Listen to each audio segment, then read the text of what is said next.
अगर आप physics lover हैं तो आज आपको बहुत मजा आने वाला है। तो आइए पहले प्रॉब्लम को समझते हैं। देखिए यहाँ पर आपको गिवन है 2 लॉन्ग और 4 स्मॉल लाइट रॉड्स जो कि कुछ इस तरह से कनेक्टेड है। देखिए small small, long long, small small, ठीक है।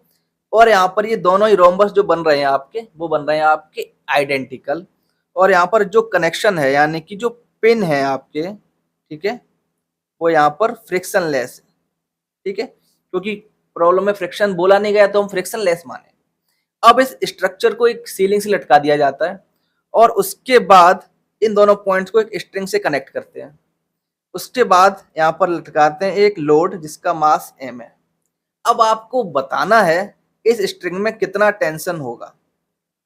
तो ये तो थी आपकी प्रॉब्लम। आइए अब इसको सॉल्व करने का ट्राई करते हैं। यदि आप पहली बार देखोगे ना तो आपको ऐसा लगेगा कि इस प्रॉब्लम में कुछ ना कुछ मिसिंग है, राइट नाउ। बट क्या मिसिंग है? तो आंसर है नो। तो हम लोग इस प्रॉब्लम में से क्या क्या फाइंड आउट कर सकते हैं, क्या क्या गिवन है, ठीक है।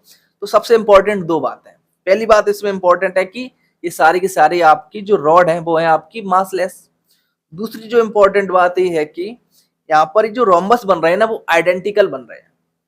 अब इस दोनों इंफॉर्मेशन से हम लोग देखिए क्या क्या कर सकते हैं, ठीक है नाउ। तो अब हमें देखना है कि एक्चुअली में क्या होने की पॉसिबिलिटी है। थोड़ा विजुलाइज करते हैं। मान लीजिए यदि यहाँ पर स्ट्रिंग ना होती तो क्या हो रहा होता, ठीक है नाउ। तो जैसे आप इमेजिन करोगे ना, इस पे जैसे ही मास होगा तो सारा का सारा रोम्बस किस में कन्वर्ट हो जाएगा? एक रॉड में। आपको कुछ ऐसे दिखेगा, ठीक है। सारी की सारी रॉड आपस में ऐसे स्टक कर जाएंगे, ठीक है। क्लियर थी सी बात नाउ। बट इसमें हमने लगा दी स्ट्रिंग। तो अब ये स्ट्रिंग क्या कर रही होगी? ये स्ट्रिंग क्या करेगी? देखो यदि आपके पास ये रोम्बस है, ठीक है, अब इसको यदि आप यहाँ से खींचोगे तो जाहिर सी बात है कुछ ऐसे होना चाहेगा, इसकी वजह से इसके बीच की ये डिस्टेंस बढ़ेगी। बट यहाँ पर आपने एक स्ट्रिंग को कनेक्ट कर दिया है तो जिसकी वजह से ये जो डिस्टेंस है ये बढ़ नहीं पाएगी, यानी कि आपके रोम्बस का जो साइज है यहाँ पर ये फिक्स हो जाएगा। अब यहाँ पर ध्यान से देखिए, ये जो रोम्बस की साइड है ये लॉन्गर रॉड से बनी हुई है, कुछ इस तरीके से है, तो ये भी फिक्स हो जाएगी। जब ये लॉन्गर फिक्स हो जाएगी तो इसके अपर वाली शॉर्टर वाली भी फिक्स हो जाएंगी, यानी कि आपको ये दोनों जो रोम्बस दिख रहे हैं ना ये फिक्स हो जाएंगे। इसी वजह से सिर्फ और सिर्फ इस स्ट्रिंग की वजह से। एक बात क्लियर है। दूसरी बात आप समझिए, अब यहाँ पर चूंकि दोनों ये पॉइंट अटैच्ड हैं एक दूसरे से तो थोड़ा इसमें कुछ ना कुछ कनेक्शन होगा। तो क्या रिलेशन निकल सकता है?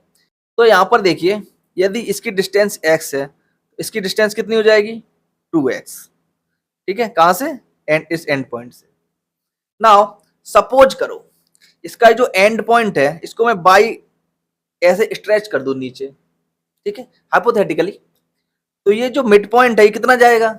सीधी सी बात है बाई 2, क्योंकि मिड पॉइंट है। यदि आप नहीं समझ पा रहे हैं तो मान लीजिए आपके पास एक स्प्रिंग है, ठीक है, स्प्रिंग है आपके पास ऐसा, ठीक।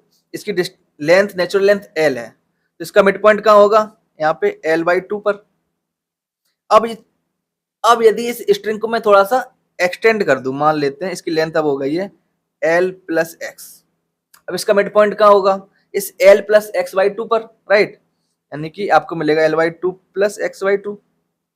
तो ध्यान दीजिए जो x/2 है, ठीक, यही तो एक्स्ट्रा लेंथ हो गई इस स्टार्टिंग कंडीशन से। तो यानी जो मिड पॉइंट है वो कितना बड़ा? x/2, और एंड पॉइंट कितना बड़ा था? x। यहां तक क्लियर हो रहा है? अब इस इंफॉर्मेशन का हम लोग देखिए कैसे यूज करते हैं, ठीक है। तो ध्यान दीजिए आपके पास कुछ इस तरह का स्ट्रक्चर है, ओके। अब ये स्ट्रक्चर देखिए सीलिंग से लटका हुआ है, तो यहाँ पर देखिए अपवर्ड डायरेक्शन में यहाँ पर कोई ना कोई फोर्स होगा जो इसको लटकाया होगा। तो मान लेते हैं यहाँ पर है वो फोर्स N, ठीक।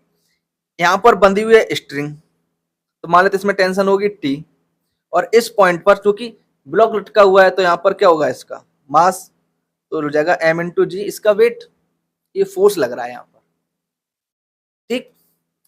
अब सोचो मैं एक बहुत थोड़े से फोर्स से इस सिस्टम को डिस्टर्ब करूं तो क्या होगा? देखो जैसे मान लो मैंने यहाँ पर डीएफ फोर्स लगाया, यहाँ पर इसको नीचे पुल किया, तो अब क्या होगा? जाहिर सी बात है यदि आपका ये जो पॉइंट है मिड पॉइंट ये नीचे आए dx, राइट, तो यहाँ पर जो एंड पॉइंट है ये कितना नीचे आएगा? 2dx, क्योंकि जो एंड पॉइंट है मिड पॉइंट से दुगना मूव करेगा। इतनी सी बात क्लियर है, राइट नाउ। और जब ये थोड़ा एक्सटेंड होगा तो यहाँ पर जो टेंशन टी थी ये इसकी वैल्यू भी थोड़ा सा बढ़ जाएगी, मान लेते हैं डी टी बढ़ गई, क्योंकि हमने जो फोर्स अप्लाई किया है बहुत ही छोटा है। इतनी सी बात क्लियर है। नाउ अब ध्यान दीजिए, ये जो आपका सिस्टम था ये था आपका मासलेस। तो ये जो हमने एक्सटर्नल फोर्स अप्लाई किया है और उस पर जो टोटल फोर्स लग रहा है इस आपके रोम्बस के स्ट्रक्चर पर, जिसकी वजह से इसमें कुछ काइनेटिक एनर्जी इंक्रीज होनी चाहिए, बट चूंकि ये है मासलेस तो इसमें काइनेटिक एनर्जी इंक्रीज होगी कुछ कुछ नहीं, कितनी होगी, जीरो, राइट नाउ। अब हम लोग यहाँ पर क्या करेंगे, इन सारे फोर्सेस के द्वारा जो भी वर्क डन किया जा रहा है वो निकालेंगे। वो क्या कर रहा होगा, इसकी काइनेटिक एनर्जी इंक्रीज करेगा, बट चूंकि इसमें तो मास ही नहीं है तो इसकी काइनेटिक एनर्जी कितनी इंक्रीज होगी, जीरो। इतनी बात क्लियर है।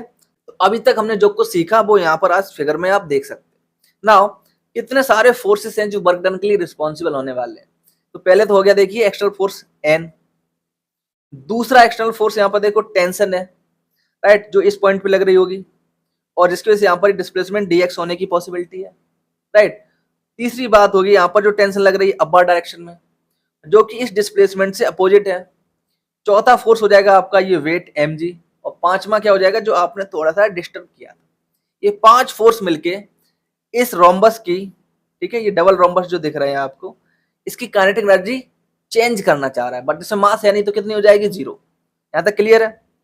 अब आप ध्यान से देखिए, तो यहाँ पर हमने लिख रखे पांचों फोर्स 1 2 3 4 5, पांचों वर्क डन पांचों फोर्स के द्वारा। अब देखो जो नॉर्मल है वो नॉर्मल तो जो पॉइंट है जहां पे लग रहा है वो पॉइंट अटैच्ड पॉइंट है, उसका तो कोई मोशन ही नहीं होगा, कोई डिस्प्लेसमेंट नहीं होगा। तो यहाँ पर देखो कितना वर्क डन मिल जाएगा, जीरो, एन इंटू जीरो। दूसरी बात आती है आपकी टेंशन, राइट, ये जो मिड पॉइंट पे लग रही होगी यहाँ पर, इसको नीचे खींच रही है, तो यहाँ पर टेंशन कितनी जाएगी, टी प्लस डी टी, और कितना डिस्प्लेसमेंट हुआ, डी एक्स। टेंशन के डायरेक्शन में डिस्प्लेसमेंट है तो पॉजिटिव। इसके बाद यहाँ पर जो टेंशन है नंबर 3, तो टेंशन तो सेम ही है T plus D T, but इसका डिस्प्लेसमेंट अपोजिट है टेंशन के, राइट। तो क्या आ जाएगा, माइनस साइन और into 2 into D X, right. इसके बाद देखो weight M G into displacement 2 D X, उसके बाद हमारा खुद का फोर्स डी एफ और displacement 2 D X, right. I hope यहाँ तक क्लियर है, ठीक है। नाउ अब मैंने यहाँ पर इसको ब्रैकेट को ओपन करके लिखा हुआ है, ठीक है, आप देख लिए। इसके बाद बात करते हैं यहाँ पर, जब आप इसको ओपन करके लिखोगे तो ध्यान दीजिए कुछ ऐसे इस तरह से दिखेगा आपको। यहाँ पर ये कुछ टर्म्स दिख रहे होंगे आपके, जिसमें दो तरफ स्मॉल स्मॉल एलिमेंट है। अब आप थोड़ा सा मैथमेटिक्स की नॉलेज रखते होंगे तो आपको पता होगा कि जनरली आपके पास क्या होता है, एक फंक्शन होता है और एक होता है एलिमेंट, ठीक है, ओके। अब देखो ये ऑलरेडी बहुत छोटा है। अब ये दोनों यदि चीजें छोटी हो जाए, फंक्शन भी छोटा एलिमेंट भी छोटा, तो दोनों मल्टीप्लाई होके क्या होंगे, बहुत बहुत बहुत छोटे, क्योंकि ऑलरेडी इनफाइनाइटली स्मॉल थे। अब दोनों दो इनफाइनाइटली स्मॉल चीजों का मल्टीप्लाई हो रहा है तो और छोटा, तो मान सकते हैं ये दोनों हो गए आपके जीरो। बात क्लियर है। दूसरी बात, जब आप खोलोगे देखो इसको तो टी डी एक्स और यहाँ पर है माइनस 2 डी एक्स, तो इसमें से एक ही बचेगा, ये दिख गया आपको। और यहाँ पर ये देखो ये भी आपका जीरो हो जाएगा, क्योंकि D T into D x दो स्मॉल क्वांटिटीज का मल्टीप्लाई है, I mean very very small quantities का, राइट। और यहाँ पर ये आपका देखो 2 mg dx यहाँ पर आपको दिख रहा है। अब यहाँ से आप बहुत ही आसानी से इसको t इक्वल टू 2 mg को फाइंड आउट कर सकते हैं। तो ये तो हो गया एक मेथड। अब हम लोग इसको एक और मेथड से भी सॉल्व कर सकते हैं, तो आइए उसको भी जानते हैं, ठीक है। तो ध्यान दीजिए, यहाँ पर हम लोग यूज करेंगे फोर्स मेथड, ठीक है। नाउ तो आपका स्ट्रक्चर कुछ इस तरह से था, जिसमें हम लोग जानते हैं कि नॉर्मल हम लोग पता कर चुके हैं, यहाँ पर टेंशन और ये वेट mg। अब ये इक्विलिब्रियम में है, राइट। तो इसमें जो रॉड है वहां पर भी तो कुछ इंटरनल फोर्स हो सकता है, बिल्कुल हो सकता है। तो ये यहाँ पर टेंशन है T1, इसमें T2, इसमें T3।